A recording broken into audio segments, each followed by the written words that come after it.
प्रसन्ना भव सुन्दरी परिपूर्णा सदा लक्ष्मी त्रात्री तु शरणार्थिषु विश्वाद्या विश्वकर्त्रीं च प्रसन्ना भव सुन्दरी ब्रह्मरूपा च सावित्री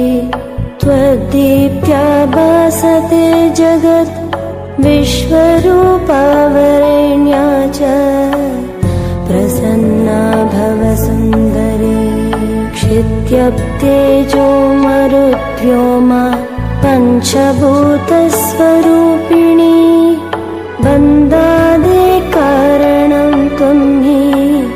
प्रसन्ना भव सुन्दरी महेशे त्वं हेमवती कमला केशवेऽपि च